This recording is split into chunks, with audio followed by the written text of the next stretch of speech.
Welcome back to Oh My Pod, the podcast that teaches you how to grow and automate your podcast. My name is Justin J. Moore, and I help coaches launch top 1% podcasts that only take them 1 or 2 hours a week to manage. And I wanted to ask you, if your podcast is interview only, why? If you're only doing interviews, then are you actually making a connection with the audience, like a true connection with the audience, or are they just coming for your guests? Right? Because you're the one asking all the questions, but you're not really the one giving any of the answers. So today I want to make you reconsider, or at least hope that you'll reconsider, the endless stream of unplanned interview episodes. And I want to introduce you to the magic of solo episodes. And we're going to talk about why solo episodes are superior in many ways to interviews, in my opinion. And at the end, I will share with you a framework for recording your solo episodes, so that you can get out and start doing them yourself. And I also want to preface this by just saying that for me, solo episodes are in a lot of ways just more enjoyable to record. They're also easier to record and they're simpler to do. We're going to get into that and a lot more. And I hope this is going to be valuable for you. So first of all, why solo episodes over interviews? I know that you're seeing people everywhere doing interviews. That's sort of the norm, just unplanned, kind of unguided, organic, authentic interviews. That's been the method of podcasting for a while now. But I'm going to share with you a few reasons as to why I believe, and a lot of other people in the industry believe, that solo episodes are better. First of all, simple thing is like one-on-one connection. So if you're only doing interviews, you're not really talking a lot, right? Because they tell you that to be a good interviewer, you have to allow the guest to speak like 70, 80% of the time. If you speak too much as the host, then you're seen as sort of egotistical or talking over the guest or not allowing them the space to speak. And so the norm, the thing that's kind of been accepted, is that the host kind of stays quiet, asks the questions, chimes in a little bit, and the guest does most of the talking. And at the end of the day, that means that your podcast is mostly other people talking. So you're paying to have it produced, you're spending the time putting it together, and you're not even really the one speaking. So yes, it's great for networking. It's great to meet people. It's also awesome to having conversations is enjoyable. It's fun. It's easy.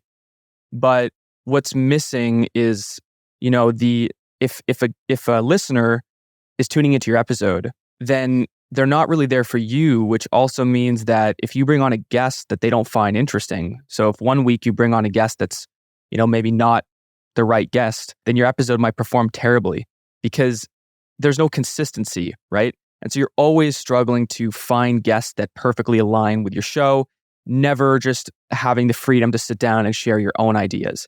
And a lot of times it's just because there's a block in people's minds and they think that their show is interview, and so it has to be an interview show. It's just like what they do. And they never consider that they can just sit down and share their expertise, which they definitely have expertise, tons of it. So that'd be the first thing, is that one-on-one connection is missing. And obviously that also plays into using your podcast to grow your business or to grow your authority as a thought leader or a speaker. Because if you are not the one sharing your expertise and sharing your ideas, then your audience is not really building that trust and that credibility factor with you, because you're just not speaking enough. So anyways, that's number one. The one-on-one connection can be missing. Number two is, again, really, really simple. You have full control over the content in a solo episode. You can plan it out beforehand. You can preface the interview with exactly what's going to be discussed.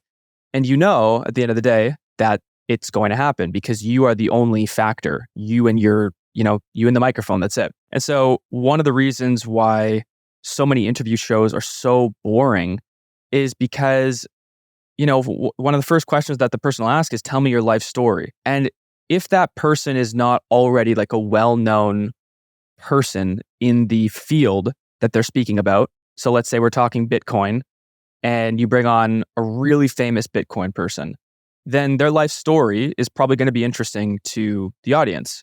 But if you bring on just average Joe Bitcoin guy, then his life story doesn't really matter that much because it doesn't help the listener on their mission of becoming something bigger, if that makes sense.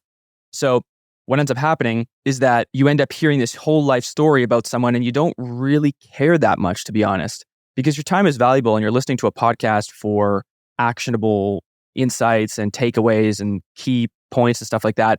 And then you get this 15-minute kind of tangent about some really basic life story. And so in a solo episode, what we've seen is that retention rates are way higher for solo episodes compared to interviews.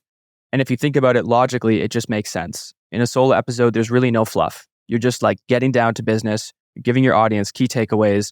There's, full control over the content. So that'd be number 2, is that you can plan them out and you can deliver exactly what your audience wants because there's no external factors. The third reason is just recording flexibility. Like today, it's Friday.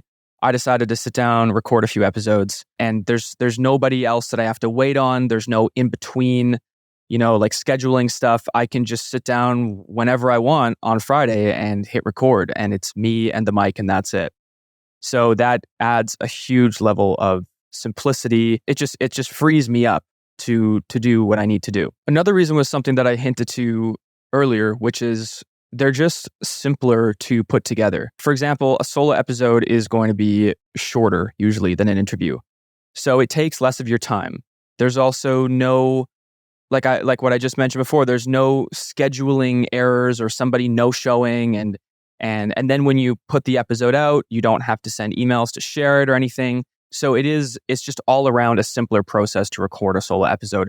And in my opinion, I wouldn't say it's more fun, but it's a different kind of experience because it forces you to improve your speaking, and it forces you to improve your ability to communicate your ideas, which also might be, which is also going to be what you do for your career, right? Most of the podcasts that we work with are connected to a person's business. And so sitting down with a microphone and just speaking through these ideas in long form really helps you as a professional in what you do, helps you flesh out these ideas. A lot of us think by speaking. And so as we speak through these ideas, we make breakthroughs and we experience personal growth. So a lot of reasons to do solo episodes.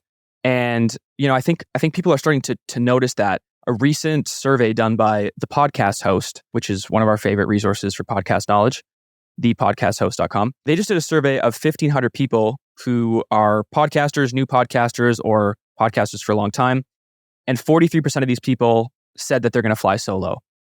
And only about 25% said that they're going to do interviews. The rest wanted to do co-hosting or roundtable type discussions. But what we're seeing is a dramatic shift back to sort of what podcasting was in the early days, which was a solo format of audio only.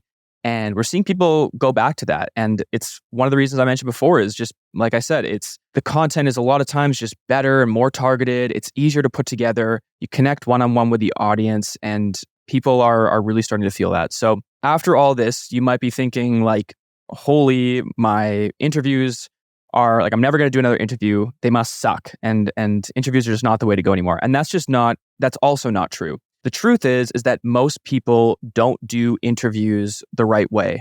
And I hinted to it earlier when I said that, the first question that they might ask is like, tell me about your life story. And of course, you're going to send the guest on a tangent because you ask this massively open-ended question with no real direction. So my favorite way to do interviews, and something that I've been doing over the last few months, is to focus the interview around a central question or problem. And then to think about, rather than you just having a conversation with a guest, you are working on that question or the problem with the guest. So you're kind of teaming up or partnering up with them on the problem.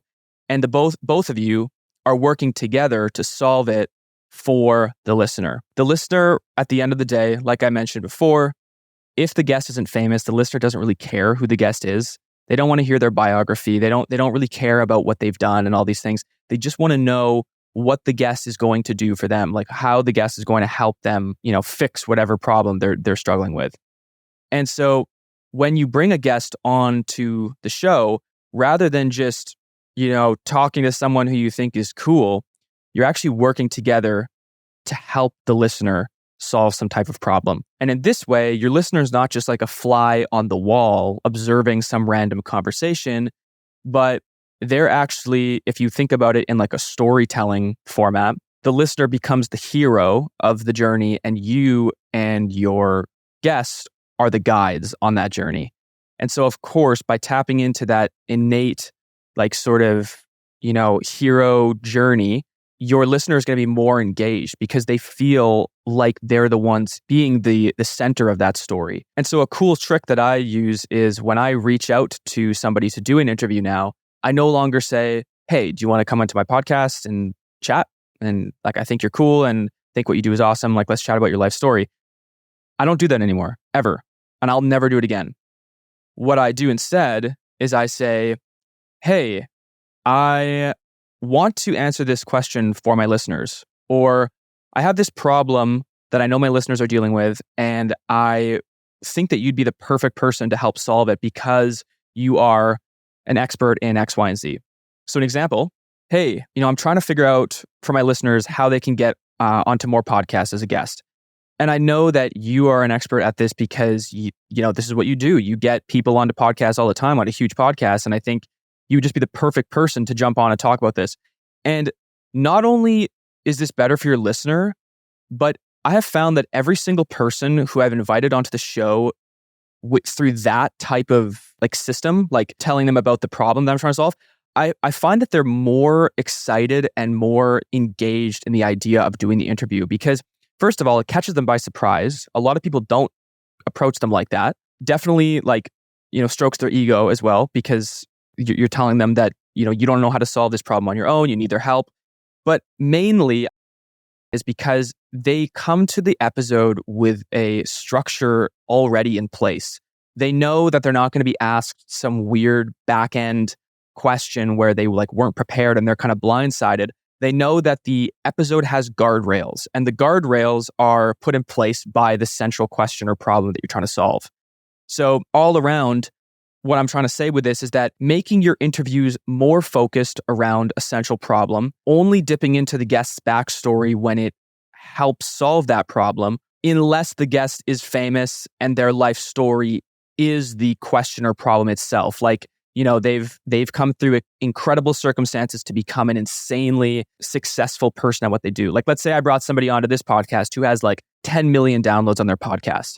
Well, then their life story is the problem, the solution to the problem, because you're trying to figure out, how do I get the downloads or how do I grow the podcast?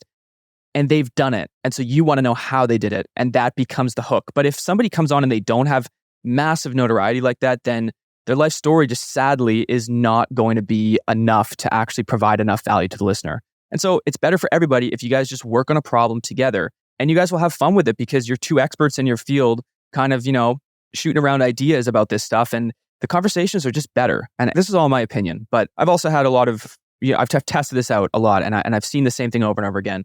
So now that we've looked at solo episodes and why, in a lot of ways, I think that they're superior to interviews, but we've also looked at interviews and how to improve the interviews. Now I want to give you a framework for recording solo episodes. So first of all, I want to preface this by saying I'm going to give you an overview of the framework, but if you want to see the exact framework and have the worksheet that goes along with it and an in-depth training video, it's inside our community, our free community. The free community is essentially just an extension of this podcast. Many of the things we talk about are going to be in there, but with physical things that you can write on and work on and all that stuff. There's also, obviously, you can ask questions there. You can talk to me. You can talk to Celine. And it's just a cool place to be if you're a podcaster. But the worksheets for this are in there. But I just want to tell you briefly the framework for doing a solo episode. So every solo episode needs to start the way that I started mine. Okay, so first of all, the podcast name, which I said at the beginning, welcome back to Oh My Pod. Then you need some kind of tagline, some type of short sentence that is an elevator pitch that describes exactly what the show's mission is, right? What you're doing with the show. So I said the podcast that teaches you how to grow and automate your podcast. Okay, so name, tagline. Then you need to introduce who you are, because you have to imagine, every episode, imagine that this is the first one that somebody's listened to. And you don't have to imagine, because that's actually going to be the truth a lot of the time. People are not going to go and scroll to your first episode. They're going to start on the most recent one half the time. Or three episodes ago or something, whichever one hooks them the most with the title. So introduce yourself. So I said, my name is Justin Jabor, and I help coaches launch top 1% podcasts that only take them 1 or 2 hours a week to manage. Okay, so I just did the 3 things that provide context to the listener and tell them exactly what the heck is going on. So name, the podcast name, the tagline, and then introducing yourself. So name, tagline, introduce. Those are the 3 steps at the very beginning. And then obviously you need to hook. And you need to hook the listener, and not in a manipulative way, but you just need to provide them with proper context of what to expect in the episode ahead. So not hooking by like doing anything deceptive, but just explain in an interesting and engaging way what's going on in this episode. And so I started by asking a question, which is my favorite way to do it. I said, if your podcast is interview only, why? And immediately you go, okay, my podcast is interview only. Why am I doing that? And so that you're put in right into the episode right away because you know it's for you. And so anyways, name, tagline, introduce, hook. That's how you start every single episode. Provides context, hooks the listener in, you're ready for the episode. At that point, you just go through the main content, which can be as many points as you want to talk about. Usually, you're going to focus your episode around some type of central question or problem. And so the main content should just be the answers to that question or the solution to that problem. Really simple. Most people get the beginning wrong, but the main content part is the part that all you guys know what to do. You guys know how to talk about what you're good at. It's like what you do every day. So the main content, and then at the end, you're just going to summarize the whole thing of what you just talked about. And that's it. That's a solo episode. Name, tagline, introduce, hook, then the main content, and then some type of conclusion that just summarizes what was spoken about. So that's the whole thing, right? So now I'm going to summarize everything that we just talked about. So we talked about solo episodes, why I believe that they're superior, the one-on-one connection, full control over the content, recording flexibility, the opportunity to just share what you're passionate about with nobody else in the room, and the opportunity to grow personally and professionally through speaking and practicing talking, and interviews, and how focusing your interview around a central question or problem is going to improve the content for the listener, improve the retention rate, and it's going to reduce those rambling kind of fluffy podcast episodes that people don't really care about. And by putting your listener in the position of the hero of the story and putting you and your guest as guides, you're going to engage your listener in a way that otherwise, they wouldn't feel if they were just a fly on the wall of a conversation. And then obviously we talked about the solo episode and how to give proper context at the beginning with the name, tagline, introducing and hooking the listener, and then talking about the main content and then summarizing. And it's very meta what we're doing here because I just did the exact thing that I'm telling you here. So, but anyways, that's it.